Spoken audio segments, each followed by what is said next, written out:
बिस्मिल्लाहिर्रहमानिर्रहीम। अस्सलाम वालेकुम। आज हम डीएनए के स्ट्रक्चर और केमिकल नेचर के बारे में पढ़ेंगे, लेकिन उससे पहले जो है हम देखते हैं कि DNA is a type of nucleic acids. तो न्यूक्लिक एसिड्स जो है ये क्या होते हैं? F. Michael in 1868 started the studying of chemistry of nucleic acid. And when nuclei were treated with the salt solution, it was found that these contain a material which has a large amount of phosphorus and that is acidic in nature. Now, due to the presence of nuclei, it was named as the nucleon, but due to its acidic nature, it was called as the nucleic acid. Then after the death of Miescher, the chemical nature of nucleic acid was studied in detail for several years. And then in 1920, Jones proved that there are two types of nucleic acids which are different in their structure and chemical composition. The first type is known as the deoxyribonucleic acid, which is also known as DNA, and the second category is the ribonucleic acid, which is also known as RNA. In today's lecture, we will discuss about the chemical nature and structure of DNA. DNA, as you know, is the genetic material in all living organisms except in certain viruses, in which RNA is the genetic material. And when it was declared that DNA is the genetic material, then it was focused to study the chemical nature of the DNA. Now we discuss what is the structure and chemical nature of the DNA. Hydrolysis of the nucleic acid DNA showed that it is composed of the following components. Number one is the phosphoric acid, phosphate group. Number two is 5-carbon sugar, which was later identified as deoxyribose. And number third is the nitrogen bases, which are of two types, purines, and purines are two, adenine and guanine, and pyrimidine nitrogen bases, which are cytosine and thymine, which are found in the DNA. Both purine and pyrimidine bases, these contain a significant amount of nitrogen, so these are called as the nitrogenous bases.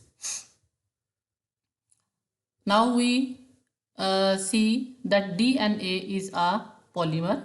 DNA molecule जो है, it's a polymer, and this polymer, it consists of a long chain like molecule, and which is made up of numerous individual units which are known as the monomers. Mean के DNA जो polymer है ये units से मिलकर बना हुआ है और उन यूनिट्स को हम मोनोमर्स कहते हैं. And these monomers, these are linked together in a series, and the monomers in the DNA molecule are known as the nucleotides. Now we see what are the nucleotides, which are the monomers in the DNA. Chemical analysis has shown that nucleic acid is constructed of repeating units which are known as the nucleotides. And nucleotides, these are found in the cell as component of the nucleic acids, or they are present as individual molecules. और individual nucleotides जो हैं molecule की form जब present होते हैं तो वो RNA की सिंथेसिस में जो है वो पार्टिसिपेट करते हैं और एनर्जी को कैरी करते हैं इन the form of adenosine monophosphate, adenosine diphosphate, and adenosine triphosphate. Each nucleotide is composed of three components: a sugar, nitrogen base, which may be purine or pyrimidine, and a phosphate molecule. And when only nitrogen base is linked to the sugar molecule, this molecule is which is made up of two components is known as the nucleoside. अब हम जो है इसका structure देखते हैं nucleotide और nucleoside का. For example जो है this is the nitrogen base, and this is sugar molecule, and this is phosphate group. These are the three main components. When the nitrogen base is joined only with the sugar molecule, this is known as the nucleoside.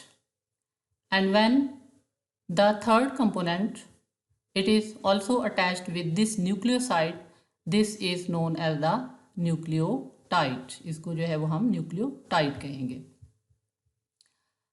Now we see one by one the components of the nucleotides. The first component, which is sugar component of the DNA molecule. DNA molecule में sugar component जो है वो pentose sugar है, 5 carbon sugar है, and this is deoxyribose sugar, and it can be present in the form of straight chain or in the ring form. In the nucleotides it is present in ring form, and this sugar molecule at carbon number 2 only hydrogen is present and oxygen in this is at this position is missing. Mean कि hydroxyl group जो जहाँ पर present है वहाँ पर oxygen जो है वो एब्सेंट होती है, नहीं प्रेजेंट होती है, और ओनली हाइड्रोजन प्रेजेंट होती है. तो इस वजह से इसको due to the absence of one hydrogen atom at carbon number 2, this is known as the deoxyribose sugar. 5 carbon compound, number 1 carbon, 2, 3, 4 and 5 carbon, और ये रिंग स्ट्रक्चर में जो है वो प्रेजेंट होती है. Deoxyribose sugar which is present in the DNA molecule. Then nitrogen bases. Nitrogen bases जो है ये हमने पहले भी पढ़ा कि 2 टाइप की हैं. प्योरीन्स जो कि double ring structure nitrogen bases हैं, और इनकी 2 टाइप्स हैं, एडेनिन एंड गवानीन. ये डबल रिंग जो है वो स्ट्रक्चर है, और जो है वो ये एडेनिन और गवानीन है. जबकि पायरिमिडीन्स जो हैं ये single ring structures nitrogen bases हैं, और इनमें जो है वो 2 टाइप्स हैं इनकी जो डीएनए में पाई जाती हैं, thymine and the cytosine. The third component of the nucleotide is phosphoric acid component, and when nucleoside जो है it is attached with the phosphoric acid group, it is known as the nucleotide. और जो है ये carbon number 5 जो है वो sugar की उसके साथ जो है वो अटैच होता है, और जब इसमें जो है वो up to 3 individual phosphate groups जो हैं दिस में बी अटैच्ड इन सीरीज. और अगर एक फॉस्फेट ग्रुप जो है वो अटैच होगा तो उसको मोनोफॉस्फेट कहेंगे, और अगर जो है वो 2 अटैच होंगे तो उसको जो है वो डाइफॉस्फेट कहेंगे, न्यूक्लियोसाइड होगा वो. और अगर जो है उसके साथ 3 अटैच होंगे तो उसको ट्राइफॉस्फेट हम कहेंगे. दिस इज़ 1 जो है वो फॉस्फेट ग्रुप, और इसके साथ 3 हाइड्रोक्सिल ग्रुप और 1 ऑक्सीजन जो है वो अटैच होता है, और सीरीज़ की फॉर्म में ये 3 अटैच होंगे तो इस तरह से ग्रुप्स जो है वो सीरीज़ में जो है वो इसके साथ अटैच होगा. अब हम देखते हैं कि न्यूक्लियोटाइड्स जो प्रेजेंट होते हैं डीएनए के मॉलिक्यूल में चेन की फॉर्म में, ये इनकी नोमेनक्लेचर जो है वो कैसे की जाती है, इनकी नेमिंग जो है वो कैसे की जाएगी. Naming of the nucleotides is based on the presence of the nitrogen base, कि जिस टाइप की जो सी नाइट्रोजन होगी उसी की बेस नेम पर जो है उसका नेम होगा. फॉर एग्जांपल इसमें जो है वो अगर एडेनिन नाइट्रोजन बेस प्रेजेंट है तो उसको हम कहेंगे deoxy adenosine monophosphate, 1 phosphate group attach है अगर, और अगर गवानीन अटैच है तो उसके साथ हम कहेंगे डिऑक्सी गवानोसिन मोनोफॉस्फेट, और अगर साइटोसिन अटैच है तो हम कहेंगे डिऑक्सी सिटिडीन मोनोफॉस्फेट, और अगर थायमिन ऐड है तो हम कहेंगे डिऑक्सीथाइमिडीन मोनोफॉस्फेट.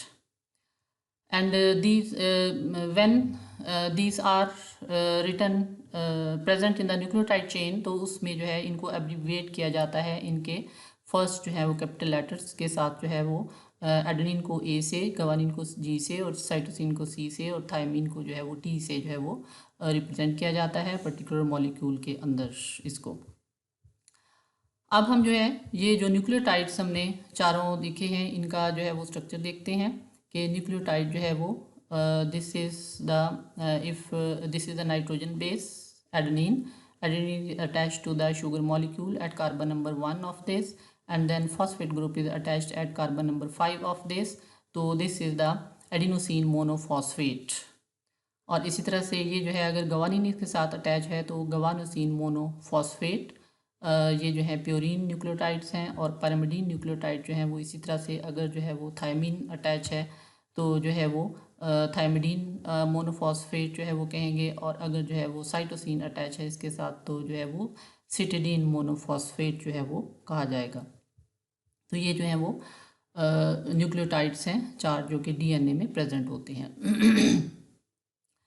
न्यूक्लियोटाइड्स जो हैं ये फ्री सेल कंडीशन में जो है वो ट्राइफॉस्फेट्स की फॉर्म में प्रेजेंट होते हैं, जिस तरह से deoxy adenosine triphosphate, deoxy guanosine triphosphate, deoxy cytidine जो है वो मोनोफॉस्फेट, और इस तरह से जो है वो डिऑक्सी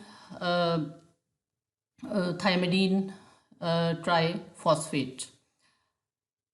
लेकिन जैसे ही जो है ये ट्राइफॉस्फेट फॉर्म प्रेजेंट होते हैं, लेकिन जैसे ही किसी न्यूक्लियोटाइड के साथ जो है वो अटैच होते हैं तो 2 फॉस्फेट जो है वो उससे ब्रेक डाउन हो जाते हैं, उससे सेपरेट हो जाते हैं, दे आर क्लीव्ड ऑफ, और उसके बाद जो 1 जो रह जाता है जिसके साथ जो है वो अटैच होता है न्यूक्लियोटाइड के साथ, that is known as the alpha phosphate. तो यहाँ पर भी न्यूक्लियोटाइड्स जो है उनकी नोमेनक्लेचर जहाँ पर बताई गई है कि if 1 phosphate group is attach तो मोनोफॉस्फेट हम उसको कहेंगे on the basis of the presence of the type of the nitrogen guanine. Guanosine monophosphate अगर 1 फॉस्फेट ग्रुप अटैच है, guanosine diphosphate if the 2 are attached, 2 phosphate groups are attached, और अगर जो है वो उसमें जो है वो प्रेजेंट है जो है वो थायमीन प्रेजेंट है, गवानीन जो है उसके साथ जो है वो 3 फॉस्फेट ग्रुप्स प्रेजेंट हैं, तो गवानोसिन डिऑक्सी गवानोसिन जो है वो ट्राइफॉस्फेट जो है उसको हम कहेंगे।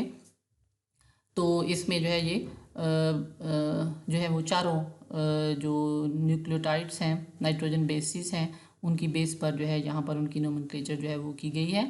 अब ये जो है इस साइड के ये आरएनए के हैं, लेकिन हमने डिस्कस करने हैं डीएनए के।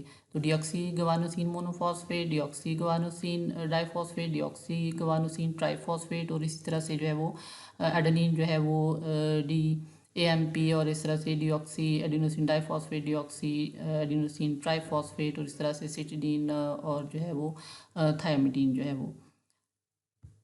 अब इसके बाद जो है वो हम देखते हैं कि ये पॉलीन्यूक्लियोटाइड्स जो हैं ये किस तरह से जो है वो ज्वाइन करते हैं, और किस तरह से जो है वो चेन लाइक स्ट्रक्चर जो है वो प्रेजेंट होते हैं, और इसके जो है वो क्या क्या फीचर्स जो है वो पाए जाते हैं इसमें। Individual nucleotides are linked together to form a polymer called polynucleotide, and it is formed by attaching one nucleotide to another nucleotide with the help of phosphate groups, and a nucleotide of one kind जो है उसको के साथ ज़रूरी नहीं है क्योंकि particular type की अदर न्यूक्लियोटाइड जो है वो अटैच हो। ये डिपेंड करता है जीन सीक्वेंस पर, उसके अंदर के किस टाइप के जो है उसके सीक्वेंस है और नेचर क्या है, और उसके अकॉर्डिंग जो है वो उसके अंदर प्रेजेंट होते हैं। तो इनके क्या क्या फीचर्स हैं अब हम देखते हैं बारी बारी। Nucleotides these are joined by the phosphodiester bonds.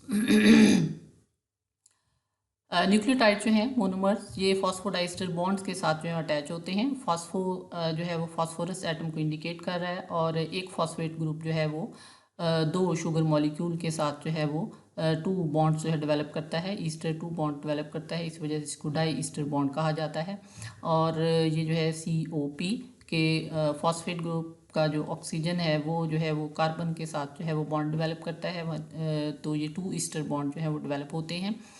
और इसमें जो है वो शुगर मॉलिक्यूल जो है वो उसकी फॉस्फेट ग्रुप जो है ये अपर साइड के जो न्यूक्लियोटाइड है उसके कार्बन नंबर 3 के साथ अटैच होता है, 1 ईस्टर लिंकेज डेवलप करता है, और लोअर साइड का जो न्यूक्लियोटाइड है उसकी कार्बन नंबर 5 के साथ जो है वो ईस्टर बॉन्ड जो है वो डेवलप करता है। एक और फीचर जो है वो क्या है कि polynucleotides these have chemically distinct ends, यानी कि पॉलीन्यूक्लियोटाइड जो लॉन्ग चेन है which is form of by the joining of the many nucleotides through the phosphate groups with the Easter linkages. तो इसके जो है एक एंड दूसरे एंड से जो है वो डिफरेंट होता है, डिस्टिंक्ट एंड्स होते हैं। और कैसे डिस्टिंक्ट होते हैं, सेम नहीं होते हैं।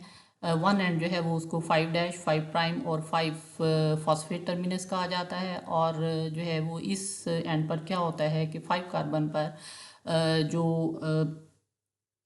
प्रेजेंट होता है, इसमें जो फॉस्फोडाइस्टर लिंकेज जो है वो नहीं डेवलप होता है, और इसमें जो है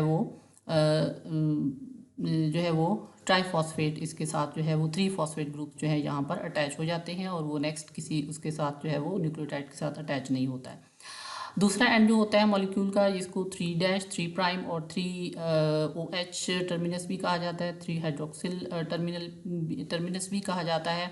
और इसमें जो है वो क्या होता है कि हाइड्रोक्सिल ग्रुप जो है वो अनरिएक्टेड होता है। अब हम जो है इसमें डायग्राम में देखते हैं कि एक जो है these 2 lines are not included, just see the diagram. और इस डायग्राम में अगर आप देखें तो दिस इज़ वन न्यूक्लियोटाइड, यहाँ पर कोई भी नाइट्रोजन बेस है, this attach the sugar molecule, और ये शुगर जो है ये कार्बन नंबर 5 जो है इसकी, यहाँ पर जो है वो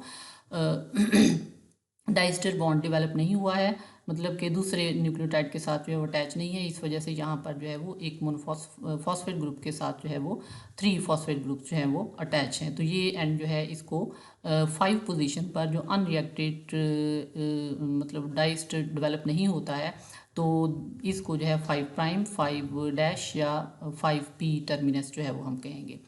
अब इसके साथ जिस न्यूक्लियोटाइड जो है जब दूसरे न्यूक्लियोटाइड के साथ अटैच होगा, तो उस न्यूक्लियोटाइड का जो फॉस्फेट ग्रुप है वो उसके 5 पोजीशन पर जो है वो अटैच होगा, 1 ईस्टर बॉन्ड डेवलप करेगा, और उसका दूसरा ईस्टर बॉन्ड जो है वो अपर न्यूक्लियोटाइड की 3rd नंबर पर जो कार्बन प्रेजेंट है वहाँ पर रिएक्ट करेगा। और कैसे जो है वो बॉन्ड डेवलप होगा यहाँ पर कि यहाँ पर भी और यहाँ पर भी कि hydroxyl group of this carbon number 5 and hydroxyl group of phosphate जो है this react together interact with each other. यहाँ से जो है वो एक H2O एक वाटर मॉलिक्यूल रिलीज हो जाता है, और कार्बन जो है वो फॉस्फेट ऑक्सीजन के साथ, ऑक्सीजन का फॉस्फेट के साथ बॉन्ड डेवलप हो जाता है, ईस्टर लिंकेज। और यहाँ पर भी इसी तरह से hydroxyl group of this carbon and hydroxyl group of this phosphate interact with each other and 1 water molecule is removed in H2O। और ये बॉन्ड जो है यहाँ पर कार्बन ऑक्सीजन फॉस्फोरस का जो है वो लिंक डेवलप हो जाता है, ईस्टर लिंकेज डेवलप होता है। तो इस तरह से 1 ester linkage here and 1 ester linkage here, तो ये डाई ईस्टर लिंकेज जो है वो यहाँ पर जो है वो बन जाता है, जिसकी वजह से 1 न्यूक्लियोटाइड जो है it becomes attached with the other nucleotide. तो इस तरह से 2 न्यूक्लियोटाइड अटैच हो गए। और in the same manner the 3rd nucleotide will also be attached just like this, के फॉस्फेट ग्रुप जो है 3rd न्यूक्लियोटाइड का जो कार्बन नंबर 5 पर अटैच है, it will develop diester linkage with the upper nucleotide, और जहाँ पर जो है वो 3rd न्यूक्लियोटाइड इसके साथ अटैच हो जाएगा और ये ट्राई न्यूक्लियोटाइड बन जाएगा।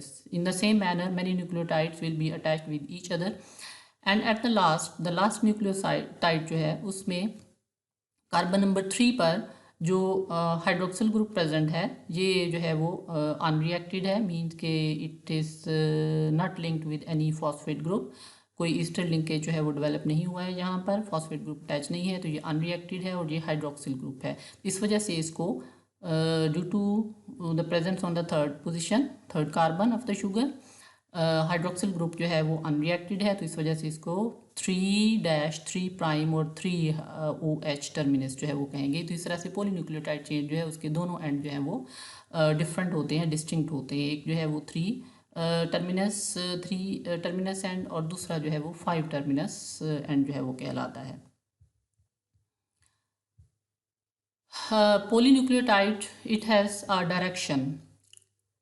The distinction of the 2 ends जो भी हमने पढ़ा, it means that polynucleotides these have a direction, कि इनकी जो है वो डायरेक्शन है which can be looked as 5' to 3' downward, side की तरफ भी जो है वो हो सकती है, या जो है वो 3' to 5' अपवर्ड साइड पर भी जो है वो हो सकती है। तो डायरेक्शन ऑफ द पोलीन्यूक्लियोटाइड जो है वो इम्पॉर्टेंट जो है वो एक कैरेक्टर है मॉलिक्यूलर जेनेटिक्स के अंदर, DNA मॉलिक्यूल के अंदर। अब इसी तरह से पॉलीन्यूक्लियोटाइड जो चेन डेवलप होती है, इसकी जो है वो लेंथ भी कोई भी हो सकती है, it may be of any length और it may have any sequence, it depends on the gene genetic information जो उसके अंदर प्रेजेंट है, उसके अंदर जीन प्रेजेंट है, उसके अकॉर्डिंग जो है उसकी लेंथ और जो है सीक्वेंस होगी। और उसमें जो है वो कोई जो मतलब जो है वो रेस्ट्रिक्शन नहीं होगी कि नंबर ऑफ़ न्यूक्लियोटाइड्स कितने हैं और नंबर ऑफ़ जो है वो इसमें सीक्वेंस जो है उनका क्या है, उनकी ऑर्डर या उनकी तरतीब जो है वो क्या है।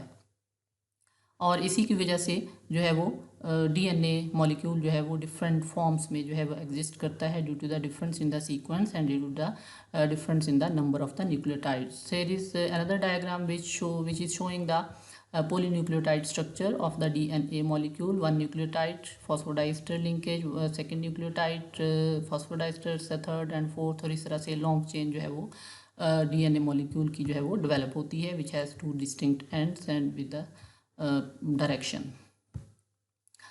Now what is the physical structure of the DNA?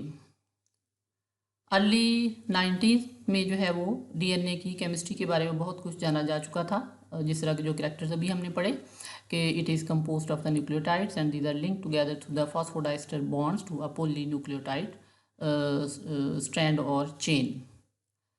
कुछ अर्ली इन्वेस्टिगेटर्स जो हैं वो डीएनए के बारे में ये व्यू रखते थे कि it consist of a single strand of the nucleotides, but general feeling जो है वो ये थी कि डीएनए जो है वो जो पॉलीन्यूक्लियोटाइड है वो सिंगल स्ट्रैंड नहीं है, बल्कि इसके अंदर जो है वो सेवरल इंटरेक्टिंग स्ट्रैंड जो है वो प्रेजेंट है. मतलब एक पॉलीन्यूक्लियोटाइड चेन नहीं है, बहुत सारी पॉलीन्यूक्लियोटाइड चेन जो है वो इंटरेक्ट करती हैं, प्रेजेंट होती हैं. जबकि 1953 में लिनस पॉलिंग ने जो है वो ये डिस्कवर किया, जब वो प्रोटीन की अल्फा हेलिकल स्ट्रक्चर डिस्कवर की, उसने स्टडी की, तो उसने ये प्रपोज किया कि डीएनए जो है वो 3 स्ट्रैंडेड स्ट्रक्चर है, इसके अंदर 3 स्ट्रैंड जो है प्रेजेंट होती हैं. But Watson and Crick he differed and suggested that the DNA molecule it is two-stranded. It consists of two strands. और उसने ये जो है वो क्यों सजेस्ट किया, उसने 3 डिफरेंट जो है वो एनालिसिस की बेस पर जो है ये डिस्कस किया. 3 डिफरेंट एनालिसिस कौन से थे? एक तो केमिकल नेचर ऑफ कंपोनेंट्स को जब स्टडी किया गया डिटेल में, जो भी हमने ऊपर देखे. फिर उसके बाद जो है चारग्राफ्स बेस रेशो जो है वो उनकी बेस पर, और उसके बाद एक्स-रे डायफ्रैक्शन एनालिसिस की बेस पर उसने ये प्रूव किया कि डीएनए जो है वो डबल स्ट्रैंडेड मॉलिक्यूल है, और उसने जो है वो एक मॉडल जो है वो प्रपोज किया. अब हम 3 जो एनालिसिस हैं उनको जो है वन बाय वन देखते हैं. और इसमें सबसे पहले जो है वो चारग्राफ्स बेस रेशो जो है उससे जो है वो पता चला कि डीएनए मॉलिक्यूल का जो स्ट्रक्चर है उसके अंदर जो है वो करेक्ट स्ट्रक्चर जो है वो उसके अंदर बेसिस की जो है वो रेशो क्या है, और उसने जो है वो डीएनए की केमिकल कंपोजिशन जो है उसका एनालिसिस किया कम्प्रीहेंसिव, और उसके लिए उसने sensitive paper chromatographic technique use की, जिसके अंदर उसने जो है वो हमारे अंदर नाइट्रोजन बेसिस जो हैं उनकी एग्जैक्ट अमाउंट जो है वो उसको डिटरमिन किया, और इसके लिए उसने डिफरेंट ऑर्गेनिजम्स के डिफरेंट टिश्यूज़ से जो है वो प्योरीफाइड डीएनए के सैम्पल्स को जो है वो स्टडी किया.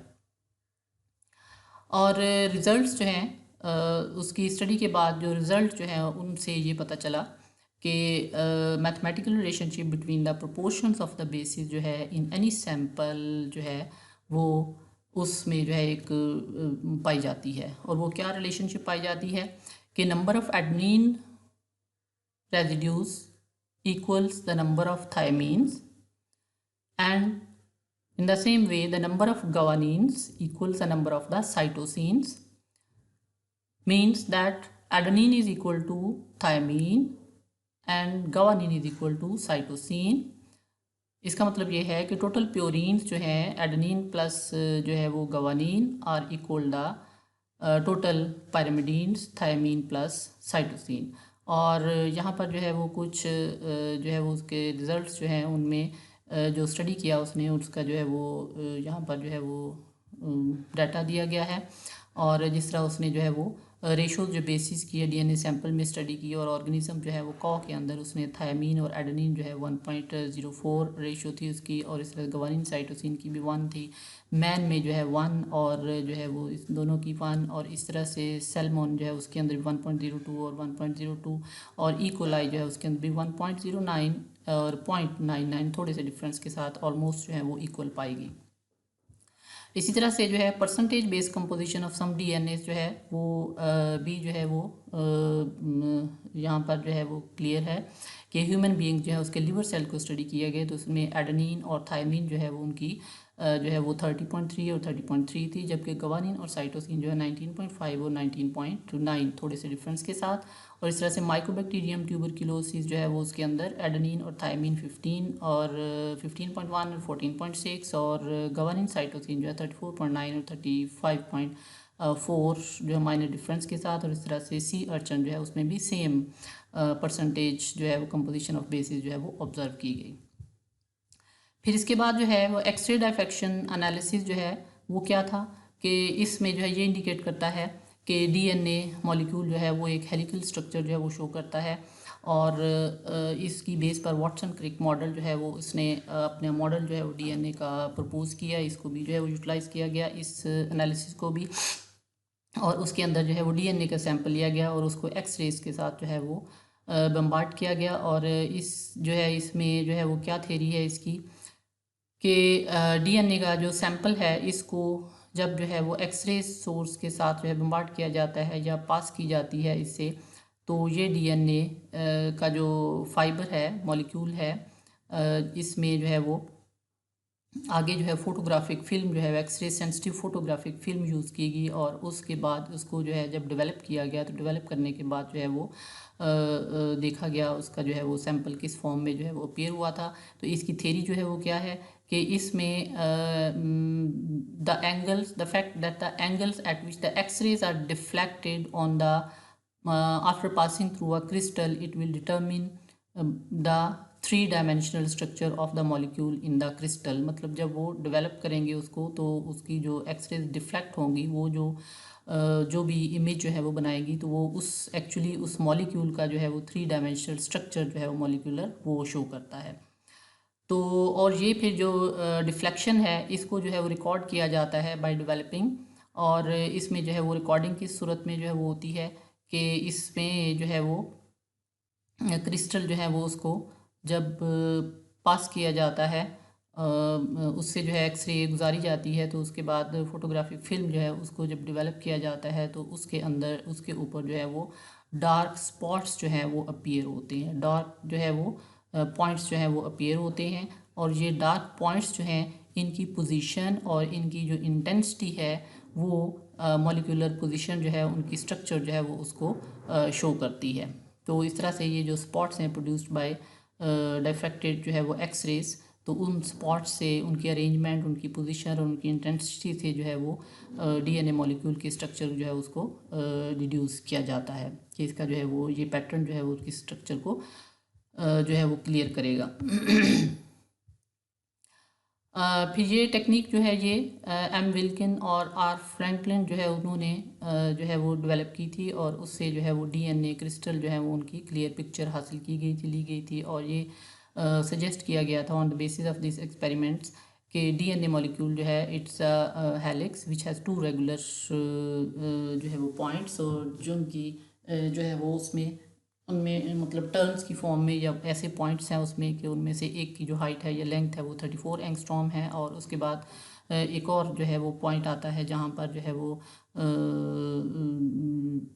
पॉइंट है कि जहाँ पर वन पेयर ऑफ बेसिस जो है वो दूसरे नाइट्रोजन बेसिस जो है वो उससे 3.4 एंगस्ट्रॉम के डिस्टेंस पर जो है वो पाया जाता है। तो ये जो है वो दोनों पॉइंट जो है वो रेगुलरली उसके along the length of the DNA molecule जो है वो ऑब्जर्व किए गए। अब इन एनालिसिस के बाद जो है वो वाटसन क्रिक जो है उन्होंने अपना मॉडल प्रपोज किया, और उस मॉडल में जो है उसके इम्पॉर्टेंट फीचर्स क्या हैं वो जो है वो हम देखते हैं। तो उसमें सबसे पहला जो फीचर है वो ये है कि this DNA molecule it has double helix, the nature of this is double helix nature of the DNA molecule जो है वो उसको इंडिकेट करता है।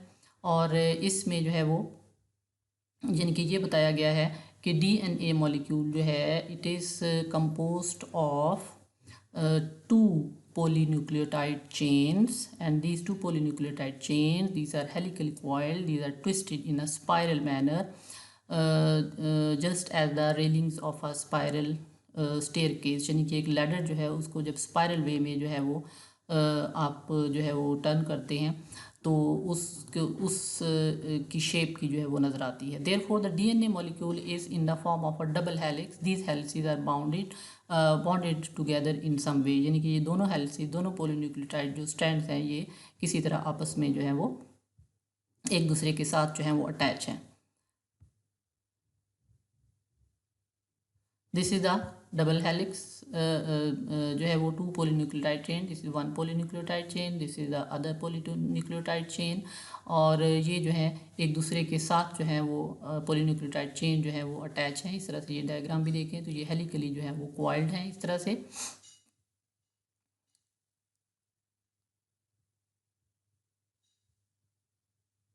यानी कि दोनों स्ट्रैंड जो है वो हेलिकली कॉइल्ड हैं विद ईच अदर, और स्पाइरल वे में जो है ये 2 स्ट्रैंड पाई जाती हैं। फिर इसके बाद जो है इसमें एक फीचर और मतलब ये देखा गया कि इन दोनों हेलिकली कॉइल्ड स्ट्रैंड जो है उनके अंदर नाइट्रोजन बेसिस जो है वो किस तरह से प्रेजेंट हैं। नाइट्रोजन बेसिस जो है वो इस हेलिकली कॉइल्ड जो स्ट्रक्चर है उसके इनर साइड पर जो है वो प्रेजेंट हैं, और इसके आउटर दोनों साइड पर जो है वो शुगर फॉस्फेट मॉलिक्यूल जो है वो बैकबोन की फॉर्म में प्रेजेंट हैं जो है और इस चेन के अंदर। और इसमें बेस पेयर जो है they extend from the sugar phosphate backbone and are stacked inside the double helix resembling the stairs of the spiral staircase. और ये जो डबल हेलिक्स जो है ये राइट हैंडेड है। दिस मीन्स कि इफ़ जो है उसमें अगर हम जो है वो इस स्पाइरल ये जो मैनर की जो दोनों स्ट्रैंड्स हैं इसमें जो है अगर हम ऊपर की तरफ जो है वो जा रहे हों तो उसमें शुगर फॉस्फेट बैकबोन जो है वो हमारे राइट साइड पर जो है वो होगी। तो therefore the double helix is right handed. The double helix जो स्ट्रक्चर है इसमें it creates a turn every 10 base pairs. और ये जो हेलिकली कॉइल्ड है इसकी हेलिक्स या टर्न जहाँ पर लेती है तो वो कितनी देर के बाद टर्न लेती है कि हर 10 बेस पेयर जो है उसमें एक कंप्लीट टर्न जो है वो उसके अंदर 10 बेस पेयर जो है प्रेजेंट है। और इसके बाद इसकी जो है इसमें उस कंप्लीट टर्न जो है वो उसकी जो है उसमें जो है वो 34 एंगस्ट्रॉम जो है वो उसकी लेंथ है कंप्लीट टर्न में, और space between the two adjacent base pairing जो है वो 3.4 जो है वो एंगस्ट्रॉम है। यहाँ पर जो है वो हम दोबारा से जो है वो देखते हैं कि ये जो है वो हेलिकली जो है वो कॉइल्ड स्ट्रक्चर है, 2 strand these are held together with each other. और इसमें जो है वो ये जो है वो कंप्लीट एक जो है वो टर्न आप कहेंगे दिस इज़ 1 जो है वो कंप्लीट टर्न, ठीक है 1 कंप्लीट टर्न।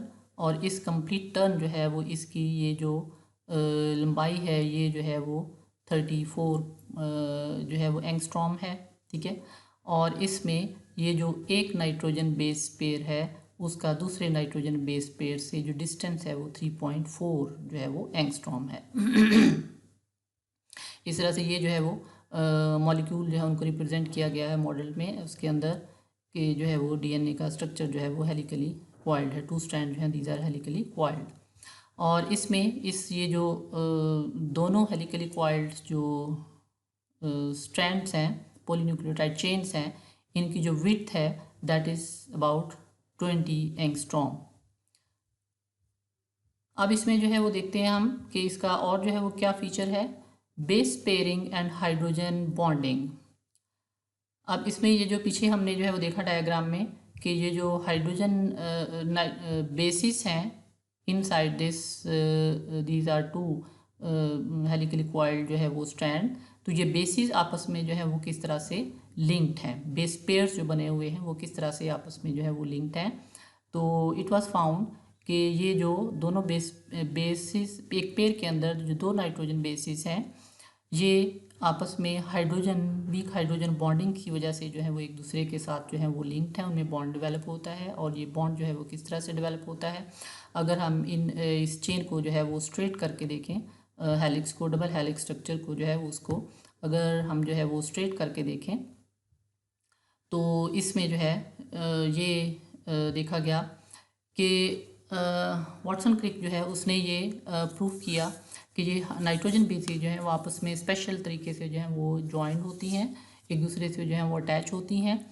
कि इसमें थायमीन जो है ये हमेशा जो है वो एडेनिन को के साथ जो है वो पेयरिंग के लिए प्रेफर करती है, या एडेनिन जो है वो प्रेफर करती है to pair with the thymine. और इसी तरह से जो है वो गवानीन जो है वो साइटोसिन के साथ जो है वो पेयर करना प्रेफर करती है। और ये ऑब्ज़र्व किया गया कि इनके बीच में जो है वो हाइड्रोजन बॉन्डिंग्स जो है वो प्रेजेंट होती हैं, और एडेनिन और थायमीन जो है बेस पेयर जो है उसके दरमियान जो है वो 2 हाइड्रोजन बॉन्ड प्रेजेंट होते हैं, जबकि इन guanine and cytosine pairs nitrogen bases 3 hydrogen bonds are present. Let's see in the next diagram how these bonds and where these are developed. तो इसमें जो है अगर आप देखें कि ये एक जो है वो हेलिक्स है, डबल हेलिक्स स्ट्रक्चर, जिसको जो है वो स्ट्रेट करके देखा गया है। These are the backbones of the one helix one polynucleotide chain, जो कि शुगर और फॉस्फेट ग्रुप जो है बनी हुई है। और इस तरह से दूसरी हेलिक्स जो है वो इसकी ये बैकबोन जो है वो शुगर और फॉस्फेट ग्रुप से बनी हुई है, और ये जो है वो इसके साथ नाइट्रोजन बेसिस जो है इसकी ये हैं, और इसकी नाइट्रोजन बेसिस जो है वो ये है। यहाँ पर वन हेलिक्स जो है इसकी nitrogen bases adenine thymine, adenine guanine, adenine thymine, cytosine, cytosine guanine, adenine and thymine. तो इसके साथ दूसरी नाइट्रोजन बेसिस है दूसरी स्ट्रैंड की, वो उसके जो है वो ऑपोजिट होंगी। एडेनिन थायमीन के साथ अटैच होगा, थायमीन एडेनिन के साथ, एडेनिन थायमीन के साथ, गुआनिन साइटोसिन। जहाँ भी गुआनिन होगा या साइटोसिन होगा एक दूसरे के साथ अटैच होंगे, ऑपोजिट होंगे। जहाँ पर थायमीन होगा वो एडेनिन, और जहाँ पर एडेनिन होगा वहाँ थायमीन जो है वो प्रेजेंट होगी। तो अब हम देखते हैं इनके में एक thymine adenine nitrogen base pair को, और जो है वो गुआनिन और साइटोसिन बेस पेयर जो है वो उनको हम देखते हैं। तो first of all this is the adenine thymine base pairs. तो कैसे जो है वो डेवलप होती है इसमें, जो एडेनिन है इसमें जो है वो अगर हम देखें तो इसका जो मॉलिक्यूल है डबल रिंग स्ट्रक्चर है, और इसके अंदर पोजीशन नंबर 1 पर जो है वो नाइट्रोजन प्रेजेंट है यहाँ पर, और उसके अलावा पोजीशन नंबर 6 पर जो अमाइनो ग्रुप प्रेजेंट है NH2। तो यहाँ पर नाइट्रोजन की एक हाइड्रोजन जो है वो बॉन्ड डेवलप कर रही है, और यहाँ पर जो है वो 1 पोजीशन पर जो नाइट्रोजन प्रेजेंट है ये जो है वो बॉन्ड डेवलप कर रही है थायमीन के साथ। तो ये 2 पोजीशन पर जो है बॉन्ड डेवलप हो रहे हैं। एडेनिन में जो है उसमें पोजीशन नंबर 1 और जो है वो 6 जो है वो पर जो बॉन्ड जो है वो डेवलप हो रहे हैं उनके एटम्स के साथ। और यहाँ थायमीन जो है वो इसमें पोजीशन नंबर 3 और जो 4 पोजीशन है, थर्ड पोजीशन है यहाँ पर मॉलिक्यूलर स्ट्रक्चर उसका देखें, और यहाँ पर जो है वो 4 पोजीशन प्रेजेंट है। तो इस 4 पोजीशन पर जो ऑक्सीजन है वो इसकी जो है वो 6 पोजीशन पर प्रेजेंट जो अमाइनो ग्रुप है उसकी हाइड्रोजन के साथ बॉन्ड डेवलप करेगा, और यहाँ पर जो है वो नंबर 1 पर जो नाइट्रोजन प्रेजेंट है वो थायमीन जो है उसमें जो थर्ड पोजीशन पर जो नाइट्रोजन प्रेजेंट है उसकी हाइड्रोजन के साथ जो है बॉन्ड डेवलप करेगा। तो ये 2 हाइड्रोजन बॉन्ड जो है वो एडेनिन और थायमीन के बीच में जो है वो डेवलप हो जाते हैं। बॉन्ड्स जो है वो डेवलप होते हैं जिसके साथ ये अटैच होती हैं, वीक बॉन्ड्स। इसी तरह से जो है अब हम देखें गुआनिन और साइटोसिन। तो इसमें जो है वो गुआनिन जो है उसमें अगर हम देखें तो ये जो है वो पोजीशन नंबर 1 है, ये पोजीशन नंबर 6 है, और ये पोजीशन नंबर जो है वो 2 है। तो यहाँ पर 6 पोजीशन जो है उस पर जो ऑक्सीजन प्रेजेंट है वो बॉन्ड डेवलप कर रही है, और यहाँ पर 1 पोजीशन पर जो नाइट्रोजन है उसके साथ हाइड्रोजन जो है बॉन्ड डेवलप कर रही है। और इसी तरह से नंबर 2 पर जो अमाइनो ग्रुप प्रेजेंट है उसकी एक हाइड्रोजन जो है वो बॉन्ड डेवलप करेगी साइटोसिन के साथ। तो ये 3 पोजीशन है जहाँ पर बॉन्ड डेवलप हो सकते हैं। तो साइटोसिन जो है इसकी जो 3 पोजीशन जो है वो कौन कौन सी हैं, इसमें जो है ये नंबर 4 पर अमाइनो ग्रुप प्रेजेंट है, इसका एक हाइड्रोजन बॉन्ड डेवलप करेगी इसके साथ। और इसी तरह से ये जो है वो नंबर 3 पोजीशन पर जो नाइट्रोजन है ये इसके हाइड्रोजन के साथ डेवलप करेगा। और इसी तरह से ये जो है वो नंबर 2 पर जो कार्बन के साथ जो ऑक्सीजन अटैच है वो इसके साथ बॉन्ड जो है वो डेवलप करेगा। तो इस तरह से जो है वो इनका पोजीशन जो है वो इस तरह से होती है कि इनमें गुआनिन साइटोसिन में 3 हाइड्रोजन बॉन्ड्स डेवलप होते हैं, जबकि एडेनिन और थायमीन जो है उसके अंदर जो है वो 2 हाइड्रोजन बॉन्ड्स जो हैं वो डेवलप होते हैं। और इस तरह से न्यूक्लियोटाइड स्ट्रक्चर जो है वो हेलिक्स जो है वो उसके अंदर दोनों पॉलीन्यूक्लियोटाइड जो स्ट्रक्चर्स हैं वो एक दूसरे के साथ जो है वो अटैच होती हैं। अब हम एक और फीचर जो है वो देखते हैं डबल हेलिक्स स्ट्रक्चर का, इसका वाटसन क्रिक मॉडल का अबाउट द DNA मॉलिक्यूल कि डबल हेलिक्स जो है it has 2 different grooves. Double helix structure जब इसमें टर्न करती है हेलिकली क्वाइल्ड होती है ये, तो इसमें जो है वो दोनों चेन जो है वो इस तरह से अरेंज होती हैं इनके अंदर जो शुगर्स होते हैं कि डबल हेलिक्स जो है उसके अंदर दो ग्रूव्स डेवलप होते हैं, एक लार्ज साइज़ का होता है जिसको मेजर ग्रूव कहा जाता है और एक स्मॉल साइज़ का होता है जिसको माइनर ग्रूव कहा जाता है। और ये जो है वो डबल हेलिक्स के इंट्रैक्शन जो है उन दोनों के बीच में जो है उसका एक जो है वो इम्पॉर्टेंट फीचर है। और इसमें इससे जो है वो हम डबल हेलिक्स स्ट्रक्चर जो है वो उसके अंदर डीएनए के अंदर जो जेनेटिक इन्फॉर्मेशन होती है उसका एक्सप्रेस करने में भी और डीएनए रेप्लिकेशन जो है उसमें भी इम्पॉर्टेंट रोल प्ले करती है। तो अब हम दोबारा उसी डायग्राम को जो है वो देखते हैं। इसके अंदर जो है वो देखते हैं जब ये टर्न करती है यहाँ से ये स्ट्रेट चेन जो है जब ये टर्न करती है यहाँ पर क्वाइलिंग डेवलप होती है, टर्न करती है और उसके बाद दोबारा से जो है फिर ये टर्न जो है वो नेक्स्ट लेती है। तो इसमें जो है वो देखें कि यहाँ पर ये जो रीजन है जहाँ पर जो है this is the major groove, ये जो है वो area this is known as the major groove, बड़ा जो है वो ग्रूव प्रेजेंट है, ठीक है। एंड ऑपोजिट टू दिस जो है यहाँ पर अगर आप देखें तो यहाँ पर जो है वो स्मॉलर ग्रूव है, ठीक है। तो जब कंप्लीटली जो है वो टर्न होता है तो उसके अंदर जो है वो एक साइड पर मेजर ग्रूव प्रेजेंट होता है और दूसरी साइड पर जो है स्मॉलर ग्रूव उसके ऑपोजिट प्रेजेंट होता है। और एक मेजर ग्रूव जो है वो उसके अपर साइड पर भी और उसके लोअर साइड पर भी जो है जब टर्न होते हैं तो यहाँ पर स्मॉलर माइनर ग्रूव जो है वो प्रेजेंट होते हैं। यहाँ पर भी आप देख सकते हैं माइनर ग्रूव और ये जो है वो मेजर ग्रूव। फिर इसी तरह से जो है वो अगर हम देखें तो इस डीएनए डबल हेलिक्स स्ट्रक्चर जो है वो उसका और फीचर जो है वो ये है कि इसके अंदर जो है वो दोनों स्ट्रैंड जो हैं they show polarity and they show anti parallel arrangement, they run parallel to each other, लेकिन जो है वो दोनों चेन्स एक दूसरे के ऑपोजिट जो है वो रन कर रही होती हैं, एक की डायरेक्शन और होती है और दूसरी की डायरेक्शन जो है वो और होती है। The two polynucleotide chains of DNA molecule are not identical due to the preferential pairing। और चेन जो है इसमें अपोजिट डायरेक्शन में रन करती हैं। फॉर एग्जांपल अगर एक चेन जो है वो उसके अंदर जो डायरेक्शन है उसकी ओरिएंटेशन जो है वो 3 डैश से जो है वो 5 डैश एंड और 3 से 5 डैश एंड की सिम्प में ही मूव करती है, तो अदर चेन जो है वो उसके रिवर्स ऑर्डर में जो है वो मूव करती है, रिवर्स उसके साथ जो है वो अटैच होती है, उसकी डायरेक्शन रिवर्स होती है और इसका जो डायरेक्शन है वो 5 से 3 और ऑनवर्ड जो है 5 से 3 ही जो है वो रहेगा। As a result of this orientation the molecule जो है looks same from the top as well as from the bottom because the 3 dash chain और 5 डैश चेन जो है वो टर्मिनेट्स एट ईच एंड, यानी कि दोनों साइड पर जो है वो हेलिक्स के 3 टर्मिनस भी प्रेजेंट है, 5 भी प्रेजेंट है। एंड ईच स्ट्रैंड जो है इट एग्जिबिट्स पोलैरिटी, मीन कि one end of the strand जो है वो 5 डैश फॉस्फेट है और अदर एंड जो है वो 3 डैश फॉस्फेट ग्रुप है। इसी तरह से दोनों स्ट्रैंड जो है वो एक दूसरे के एंटी पैरेलल जो है वो होती हैं। इसके अलावा एक और इसका इंपॉर्टेंट फीचर जो हम पहले भी पढ़ चुके हैं कि इसमें कम्प्लीमेंटैरिटी पाई जाती है। कम्प्लीमेंटैरिटी मीन कि एक स्ट्रैंड का सीक्वेंस अगर हमें प्रेजेंट है तो दूसरी स्ट्रैंड का सीक्वेंस जो है वो हम जान सकते हैं, वो भी खुद खुद हमें पता चल जाएगा। जैसा कि हमने पहले पढ़ा कि एडेनिन जो है ऑलवेज वन स्ट्रैंड जो है adenine of one strand it will prefer to pair with the cytosine of the other strand. इस तरह से गवानीन जो है वो एडेनिन जो है वो थायमिन के साथ पेयरिंग करेगी और जो साइटोसिन है वो जो है वो गवानिन के साथ जो है पेयर करेंगी और इस तरह से दोनों पॉलीन्यूक्लियोटाइड जो है डबल हेलिक्स के अंदर जो है वो कम्प्लीमेंट्री होते हैं। फॉर एग्जांपल अगर एक स्ट्रैंड जो है उसका सीक्वेंस है हमारे पास जो है वो adenine thymine cytosine cytosine adenine and guanine है एक चेन के अंदर, तो दूसरी चेन का सीक्वेंस इसके कम्प्लीमेंट्री मीन के जो बेसिस इसके साथ जो है वो अटैच करेंगी, पेयर करेंगी इनके साथ, वो जो है वो एडेनिन जो है always will pair with the thymine, thymine will pair with adenine, जहाँ पर साइटोसिन होगी पहले वो गवानिन के साथ पेयर करेगी और इस तरह से जहाँ पर गवानिन होगी उसमें वो नेक्स्ट आगे जो है वो साइटोसिन के साथ जो है वो पेयर करेगी।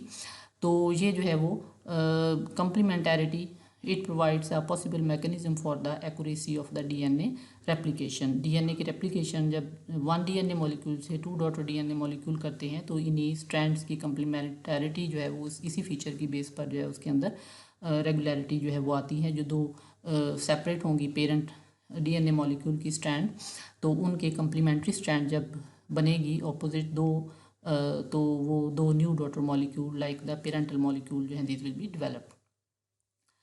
तो आज की जो लेक्चर है इसके अंदर हमने जो है वो डीएनए मॉलिक्यूल जो है उसका केमिकल नेचर और उसके स्ट्रक्चर के बारे में पढ़ा हमने। तो यहाँ पर जो है वो यही उसकी जो double helix nature, ladder like जो है वो स्ट्रक्चर, कॉइल्ड फॉर्म में उसकी स्ट्रक्चर जो है वो दिखाई गई है इस डायग्राम में दोबारा से।